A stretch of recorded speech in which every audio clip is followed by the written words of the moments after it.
मजहब या रिलीजन सियासत में एक ज्यादा बाइख्तियार किरदार या रोल हासिल करता जा रहा है, जो कि जमहूरियत या डेमोक्रेसी के खिलाफ है, और इसको रोकने की कोशिश की जानी चाहिए। रिलीजियस टॉलरेंस हिंदुस्तानियों में सबसे ज्यादा है, लेकिन रिलीजियस हटदर्मी भी सबसे ज्यादा है। उसमें ये कहा गया है कि बहुत ज्यादा जगहों पर रिपोर्ट उनके रिसर्चर्स ने ये देखा कि एक खास मजहब के लोग दूसरे मजहब के लोगों को अपने आबादी के इलाके में रिहाइश इख्तियार करने की इजाजत नहीं देते हैं।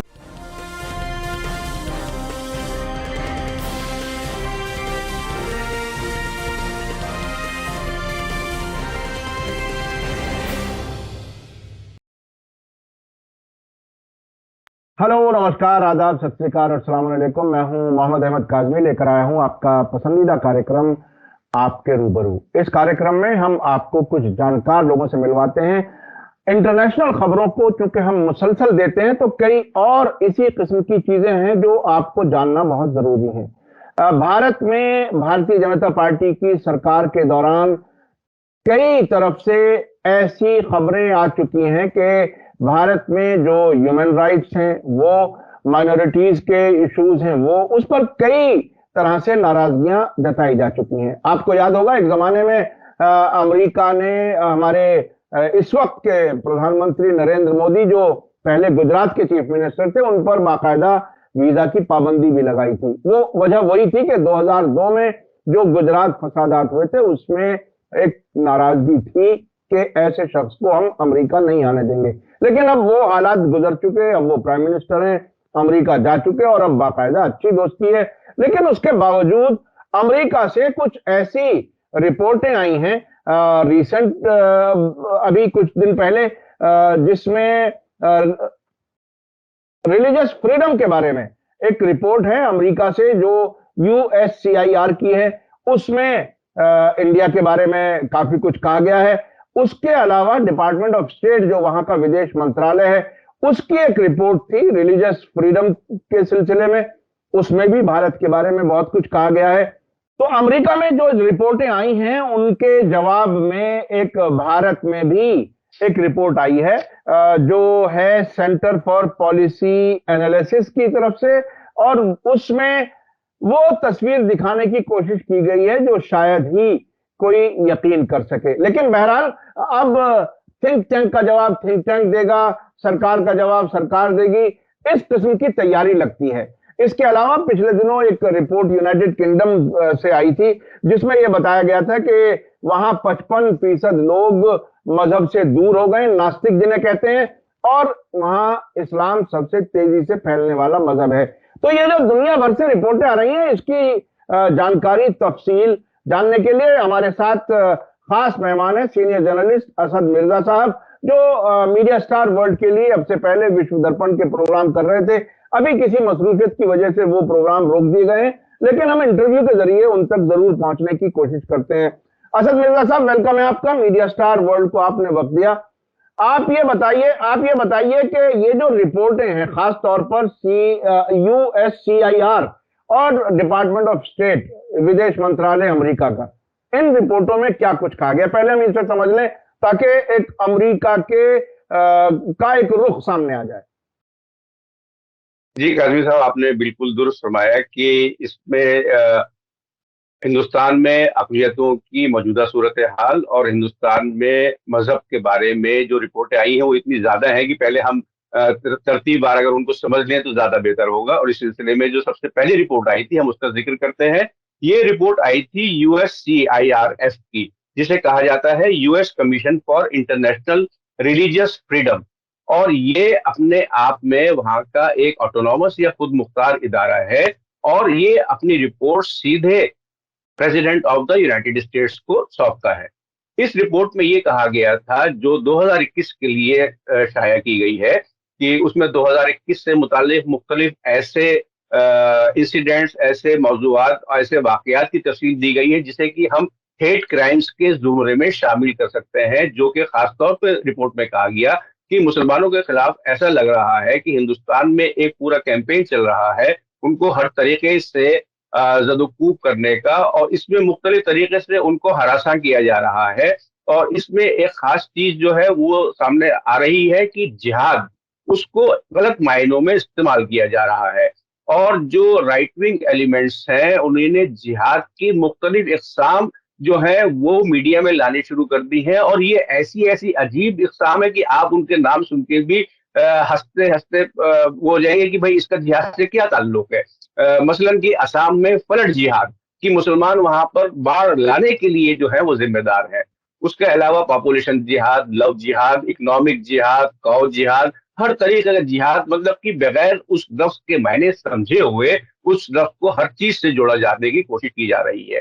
तो यूएससीआईआरएफ की रिपोर्ट जो कि तकरीबन 10 दिन पहले आई थी, उसमें बाकायदा तौर पर कहा गया है कि जिस तरीके से मौजूदा हुकूमत ने यहाँ पर एनआरसी और सीएए के जो रूल्स लाए, उससे जो हिंदुस्तान की सबसे बड़ी अकलियत थी वो बहुत बुरे तरीके से मुतासिर हो रही थी। लेकिन उसके साथ ही साथ जो एक पूरा माहौल बना है तकरीबन पिछले 5 साल में, और उसमें बहुत तेजी आई कोरोना पीरियड के दौरान भी और उसके बाद भी, कि मुसलमानों के खिलाफ एक पूरा कैंपेन जो है वो नजर आता है हमारे सामने। और उसने अपने हिंदुस्तान को जो है उन अपने इंडेक्स में सबसे नीचे रखा है जहां पर कि सारे मजहब एक साथ रह सकें, या आपको अपने मजहब की पूरी आजादी हो, उससे मुतालिक जो रसूमात हैं उनको अदा करने की।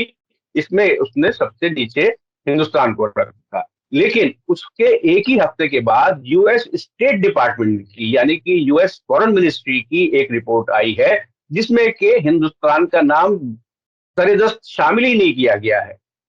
और इस रिपोर्ट के ऊपर यूएससीआईआरएफ ने अपनी बहुत ज्यादा बरहमी का इजहार करते हुए कहा कि इस रिपोर्ट से आपने हिंदुस्तान और नाइजीरिया को कैसे अलग कर दिया, क्योंकि इन दोनों जगह पर ऐसे वाकयात रूनुमा हो रहे हैं कि वो वहां पर मौजूद अकलियतों या माइनॉरिटीज के खिलाफ कार्रवाइयां हो रही हैं, हुकूमत उनके खिलाफ काम कर रही है, या उसके जो प्रोग्राम्स हैं वो उनके लिए ज्यादा बेहतर तौर पर काम करते नजर नहीं आ रहे हैं।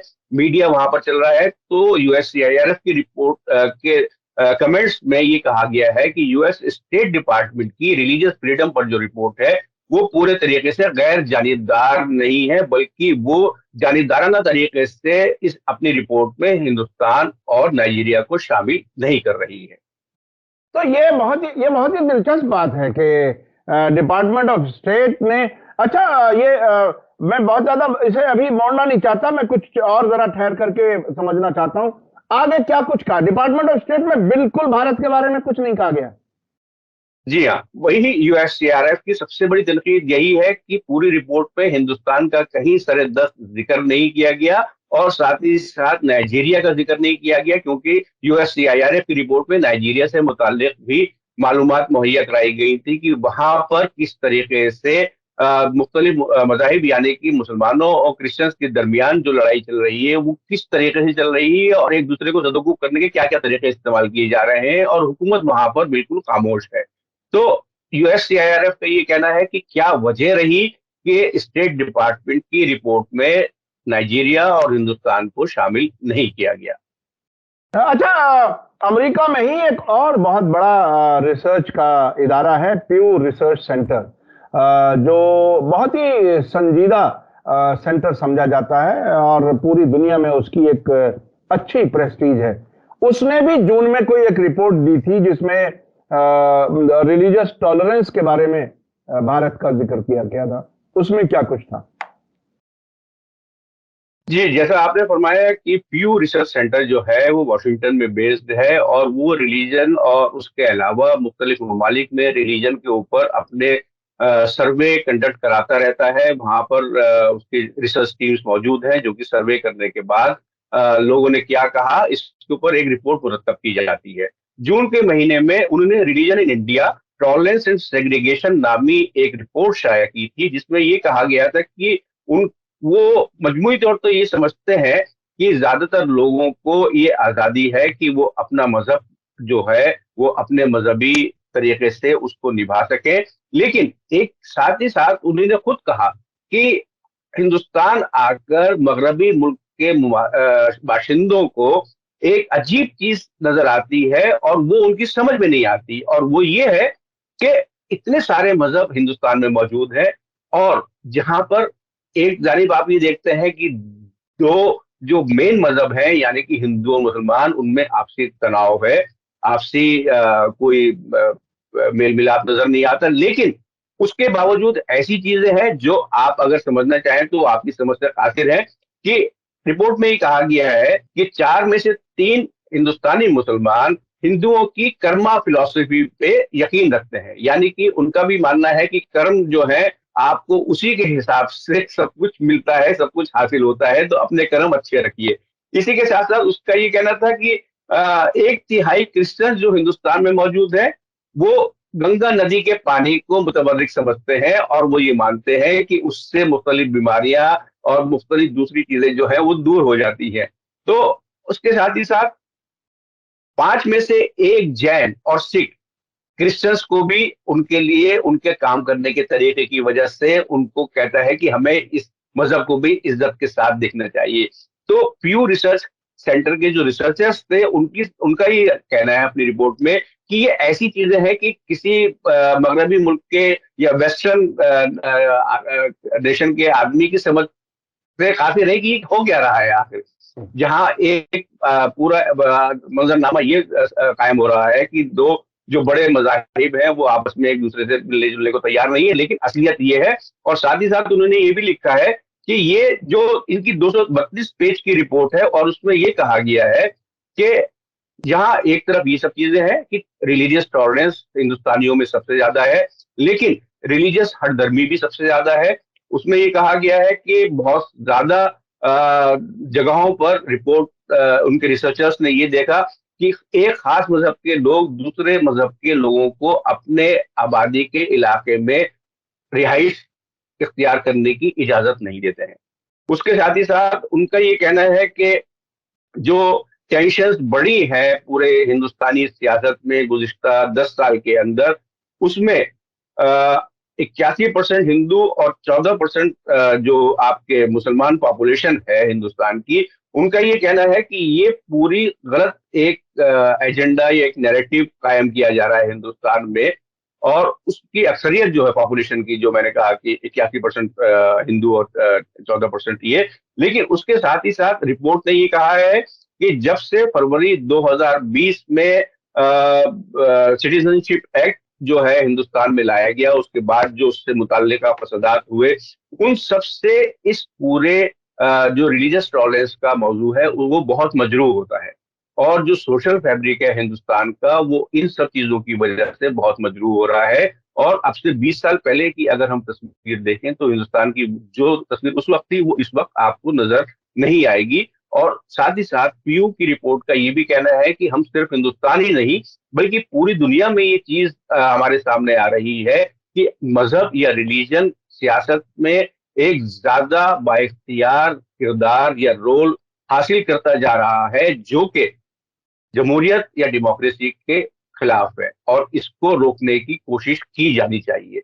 लेकिन उसके साथ ही साथ मैं आपको बताऊं कि अभी हालिया यानी कि सिर्फ 2 दिन पहले की एक और खबर आई है, रिपोर्ट नहीं आई है, और खबर आई है जिसमें कि एक सर्वे अमेरिका में किया गया और उसके मुताबिक 45% अमरीकी बाशिंदे जो है वो अमेरिका को क्रिश्चियन स्टेट बनाना चाहते हैं।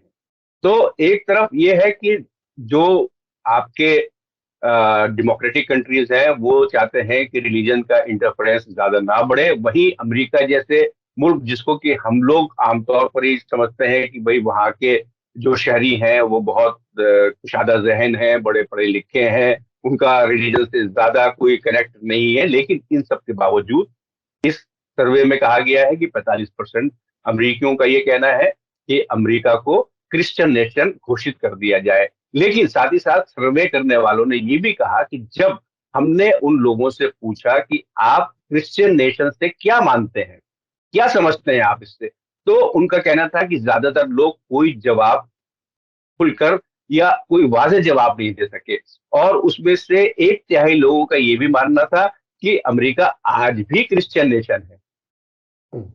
और इसका साथ ही साथ एक दूसरा पहलू ये है कि 31% जो क्रिश्चियनिटी के प्रीचर्स या जो क्रिश्चियन चर्च से मुताल्लिक अफराद हैं, उनका ये मानना है कि किसी भी हाल में अमेरिका को क्रिश्चियन नेशन नहीं बनाया जाना चाहिए। यानी कि खुद जो चर्च के पादरी लोग हैं वो ये नहीं चाहते कि अमेरिका किसी भी तौर पर किसी खास मजहब से के नाम से जोड़ा जाए। उनका ये कहना है कि अगर हमने ये काम किया तो वो क्रिश्चियनिटी के और दूसरे मज़ाहिब सभी के खिलाफ जाएगा, और जो एक अमेरिकन कॉस्मोपॉलिटन सिस्टम है वो पूरा बुरी तरीके से मुतासिर होगा, और हमें इस चीज से परहेज करना चाहिए। अच्छा, मैं जो भारत में जो रिपोर्ट आई है उस पर मैं जरा बाद में जाऊंगा, लेकिन आप ये बताइए कि ये डिपार्टमेंट ऑफ स्टेट की रिपोर्ट में भारत और नाइजीरिया का ना शामिल करना, ये एक बात तो जाहिर करता है कि हुकूमत जिस तरह चाहती है, जो उसकी अपनी प्रायोरिटी होती है या जहां से कहीं से नजरें छुपानी होती हैं, तो वो सरकार अपने तरीके से काम करती है। जैसे अरब मुल्कों में डेमोक्रेसी की डिमांड ना करना, जैसे नाइजीरिया का जिक्र आपने किया, वहां मुझे मालूम है कि वहां के कुछ इलाके हैं जहां माइनॉरिटी पर पिछले कुछ दिनों कुछ सालों में काफी ज्यादतियां हुई हैं, और वहां के एक मजहबी रहनुमा शेख जकजकी को जेल में भी रखा गया था। वो एक हमें वाकयात याद है। और और नाइजीरियन हुकूमत के इजराइल से ताल्लुकात काफी अच्छे हैं, और वो कई चीजें कनेक्ट हैं। अभी आज उस पर बात नहीं करनी, लेकिन क्या डिपार्टमेंट ऑफ स्टेट की रिपोर्ट को इतना इनक्रेडिबल होना चाहिए कि उस पर कोई भरोसा ना करे? बिल्कुल, क्या ये सियासी सोच के मुताबिक ही काम कर रहा है? क्या अब से पहले भी इस तरह का होता रहा है कि जो इस बार ऐतराज हुआ तो इसलिए ऐसा लग रहा है कि शायद अब से पहले ऐसा नहीं होता था? क्या है? जी, आप बहुत हद तक दुरुस्त हैं काजमी साहब ये कहने में कि इससे पहले ऐसा होता नजर नहीं आया कि इस तरीके की इन रिपोर्टों पर, क्योंकि यूएससीआईआरएफ की रिपोर्ट जो है उसे बहुत ही मुस्तनद और बामानी रिपोर्ट माना जाता है, और उसके साथ ही साथ हमेशा से ये एक सिस्टम रहा है कि यूएससीआईआरएफ की रिपोर्ट में जो चीजें शामिल की जाती हैं, ज्यादातर वही चीजें यूएस स्टेट डिपार्टमेंट की रिपोर्ट में भी शामिल की जाती है। लेकिन ये पहला मौका है कि यूएससीआईआरएफ ने अपनी रिपोर्ट में जिन तंजीमों के खिलाफ पाबंदी आयद करने की बात कही थी, जैसे कि अल शबाब, बोको हराम, हयातुत Tahrir al Sham, Houthis, Islamic State of Greater Sahara, Islamic State in West Africa Province, and उसके अलावा जमात नसरुल इस्लाम वल मुस्लिमीन, इनमें से किसी भी तंजीम का जिक्र स्टेट डिपार्टमेंट की रिपोर्ट में नहीं किया गया है। तो जो आपने कहा वो बहुत हद तक दुरुस्त है कि क्या वाकई कुछ अपने सियासी फायदों की वजह से जानबूझकर इन तंजीमों या इन मुल्कों को नजरअंदाज किया है स्टेट डिपार्टमेंट ने अपनी रिपोर्ट में? बज़ाहिर हमें ऐसे ही नजर आता है। तो असद मिर्जा साहब, ये बताइए कि जो रिपोर्ट यूनाइटेड किंगडम की आई है अभी पिछले दिनों, जिसमें बताया गया कि इस्लाम सबसे ज्यादा तेजी से फैलने वाला मजहब है और आबादी का जो तनासुब है वो जरा बदलता बकौल उनके बिगड़ता हुआ नजर आ रहा है, क्या कुछ है वहां? क्या है? क्योंकि एशियन और अफ्रीकन और अरब मुल्कों से खास तौर पर बहुत लोग उधर उन मुल्कों में जाकर के बसना चाहते हैं, तो वो बहुत तेजी से भी बहुत सी तब्दीलियां आती हैं। ये अब नई रिपोर्ट क्या कह रही है? जी काजमी साहब, असल में ये रिपोर्ट नहीं है, असल में ये सेंसस है जो कि 2021 का सेंसस हुआ था बरतानिया में, और उसकी फिगर्स वहाँ के ऑफिस ऑफ नेशनल स्टैटिस्टिक्स यानी कि ओएनएस ने अब शाया की हैं। उनके मुताबिक इंग्लैंड और वेल्स में तकरीबन 27.5 मिलियन लोगों ने अपने आप को क्रिश्चियन घोषित किया है, लेकिन इनकी तादाद में तकरीबन 5.5 मिलियन की कमी आई है। और इस तरीके से अब जो ओवरऑल यूके की या बरतानिया की पॉपुलेशन है उसमें 50% लोग भी अपने आप को क्रिश्चियन नहीं मान रहे हैं। इसके अलावा इनके साथ जो बड़ी तशवीश की बात है वो ये है कि 46.2% यानी कि 46.2% लोगों ने कहा कि वो क्रिश्चियंस है, यानी कि ये 50% से कम है। उसी के साथ साथ 37.2% लोगों ने कहा कि वो किसी भी मजहब को नहीं मानते हैं, और इनकी तादाद 22 मिलियन के करीब है। उसके साथ साथ एक दूसरी जो हैरत अंगेज बात सामने आई है वो ये कि अब मुसलमानों की आबादी जो है उसमें खातिर ख्वाह इजाफा हुआ है।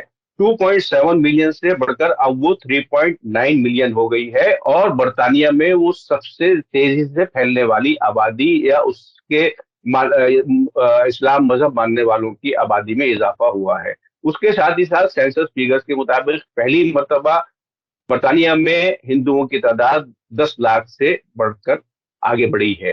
तो ये सारी चीजें बर्तानिया के शहरियों के लिए, वहां की हुकूमत के लिए, अब वहां पे चूंकि ऐसे प्राइम मिनिस्टर मौजूद है जो कि खुद एक हिंदू है, तो ये बाइस तशवीश भी है, और सोसाइटी के अंदर वहां पर इस चीज को बहुत अजीब तरीके से देखा जा रहा है कि हम कैसे क्रिश्चियनिटी माइनॉरिटी नेशन में आ गए।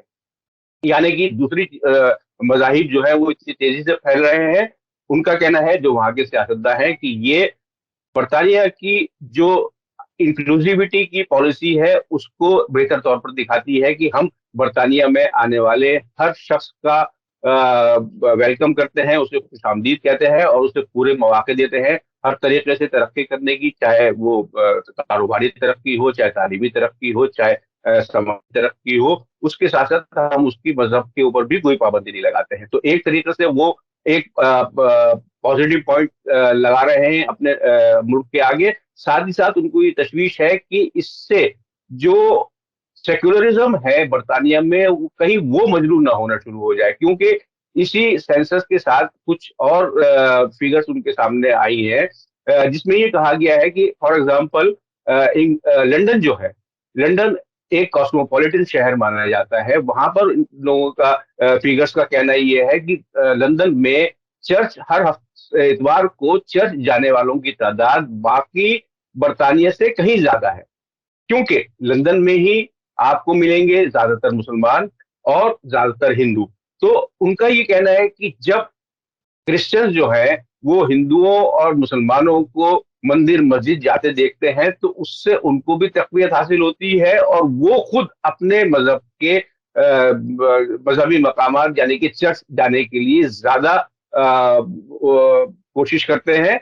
लेकिन उन जगहों पर जहां पर की आबादी पूरी तरीके से क्रिश्चियन है, और अगर दूसरे मजहब वहां मौजूद है तो बहुत कम तादाद में, तो वहां पर चर्च में जो लोग हर इतवार को जा रहे हैं उनकी तादाद में कमी आती चली जा रही है। इसके अलावा एक अजीब बात सामने ये आई है कि वहां पर तकरीबन 21% लोगों ने इस सेंसस में अपने आप को कॉर्निश होने का ऐलान किया है। कॉर्निश कोई मजहब नहीं है, बल्कि कॉर्निश कॉर्नवॉल के इलाके में बोली जाने वाली एक जबान है, और अब उसी जबान से ताल्लुक रखते हुए लोगों ने अपने आप को कॉर्निश कहना शुरू कर दिया है। यानी कि वो ये कहते हैं कि हम क्रिश्चियन नहीं है, हम कॉर्निश हैं।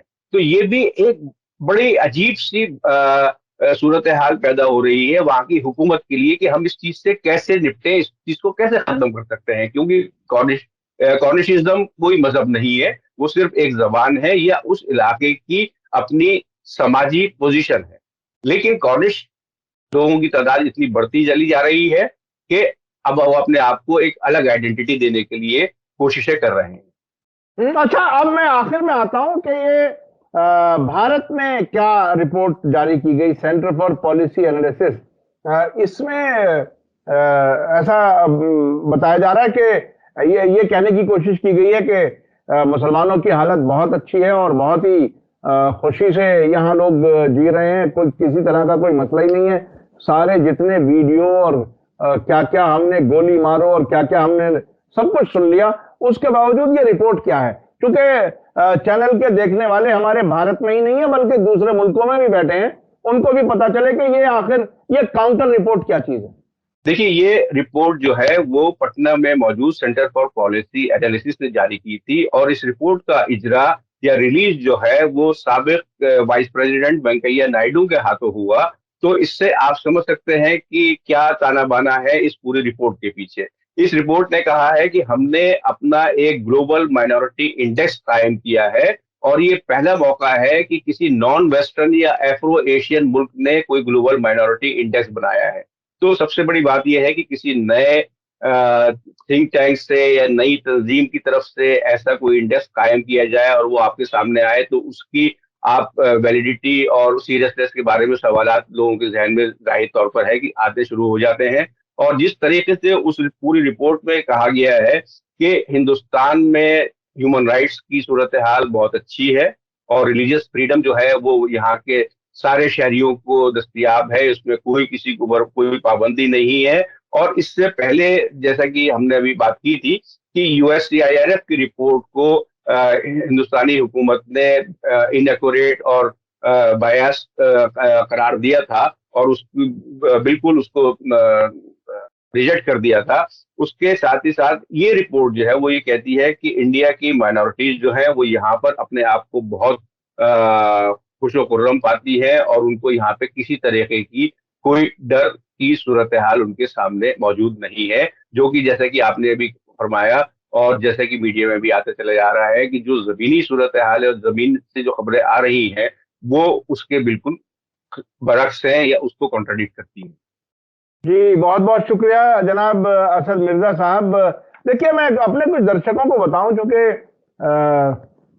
असद मिर्जा साहब भी लंदन वगैरह जा चुके हैं, मैं भी वहाँ काफी बार गया हूँ और अमेरिका भी गया हूँ, कनाडा भी गया हूँ। लेकिन एक चीज जो कॉमन पाई इन सब मुल्कों में, यहाँ थिंक टैंक्स होते हैं, बहुत बहुत पहले से होते हैं। और थिंक टैंक्स में बहुत ही पढ़े लिखे लोग, रिसर्च करने वाले लोग, जर्नलिस्ट, फेलोज के तौर पे काम करते हैं और मुख्तलिफ सब्जेक्ट्स पर एक तरह से उनकी राय हुकूमतें लेती हैं। वहां की फॉरेन मिनिस्ट्री भी और मुख्तलिफ मिनिस्ट्रियां उनको प्रोजेक्ट्स को फाइनेंस करते हैं। लेकिन इसका एक दूसरा रुख भी है। ये थिंक टैंक्स सरकारों को मशवरों के साथ साथ कहीं कहीं इतनी हैंड इन ग्लोव हो जाती हैं कि वो उनके प्रोजेक्ट को, उनके नजरिए को, हुकूमत के नजरिए को अपने लबादे में वो लपेट करके मीडिया के जरिए लोगों की राय भी बनाती हैं। और मुझे एक वाकया याद आता है कि लंदन में एक रूसी थिंक टैंक है जो प्राइम मिनिस्टर का जहां घर है 10 डाउनिंग स्ट्रीट, उससे बिल्कुल वॉकेबल डिस्टेंस पर है। उसमें एक इराकी फेलो थे, मैं उन्हें जानता हूं, इराक के वहां पर काम करते थे और उसके बाद वो दुबई में आ गए। दुबई में एक थिंक टैंक शुरू हुआ। मेरे इत्तेफाक से उनसे दुबई में भी मुलाकात हुई। मैंने उनसे पूछा कि आप ये बताइए कि भाई आप यहां क्या करते हैं, क्या वहां के सारे प्लान यहां पे इंप्लीमेंट करते हैं और यहां की सारी चीजें वहां पहुंचाते हैं, आखिर काम क्या है आपका? तो वो हंसे बहुत दूर से, कहने लगे आप बिल्कुल सही समझ गए। तो ये थिंक टैंक्स का सिलसिला अब भारत में भी शुरू हो गया है और ये बिल्कुल रिसेंट फिनोमिनल है। मिसाल के तौर पर दिल्ली में ORF खुला है, विवेकानंद खुला है और ऐसे कई थिंक टैंक्स खुले हैं। और इन थिंक टैंक्स का काम अपने नजरिए वाली सियासत या अपने नजरिए वाली हुकूमत को सपोर्ट करना है। मेरे ख्याल से ये जो पटना में रिपोर्ट जारी हुई है, इसको समझने के लिए ये सब कुछ बताना थोड़ा सा जरूरी था। और ये बिल्कुल उसी तरह से काम करते हैं। कुछ जगहों पर तो खुफिया एजेंसियों तक से मिले होते हैं ये लोग, उनकी फंडिंग होती है। और मैं जानता हूं बहुत से लोग इस किस्म के काम करते हैं और उन्हें पता भी नहीं चलता कि वो किसके लिए इस्तेमाल हो गए। मीडिया में बहुत से आर्टिकल्स उन्हीं लोगों के जरिए छपवाए जाते हैं और लोगों की ओपिनियन बनाई जाती है। बहुत बहुत शुक्रिया असद मिर्जा साहब, आपने वक्त दिया। और मैं सोशल मीडिया पे चूंकि हम लोग हैं, इसलिए हम अपने तजर्बात को भी लोगों के साथ शेयर करते हैं ताकि लोगों के जहन खोलें, समझें, वो मरूब ना हो जाए कि ये तो बहुत पढ़े लिखे लोग हैं, ये जो कुछ कह रहे होंगे बिल्कुल सही कह रहे होंगे, इनके भी तार कहां कहां जुड़े होते हैं, ये समझना बहुत जरूरी है। जनाब असद मिर्जा साहब, बहुत बहुत शुक्रिया, आपने वक्त दिया और आपने जो अमेरिका की रिपोर्ट्स भी बताई, भारत की भी रिपोर्ट बताई और सेंसस यूके का भी बताया। ये डेटाज बदलते हालात को समझने के लिए बहुत ही अहम है। बहुत बहुत शुक्रिया। इसी के साथ मुझे दीजिए इजाजत। धन्यवाद, शुक्रिया। जय भारत, जय हिंद।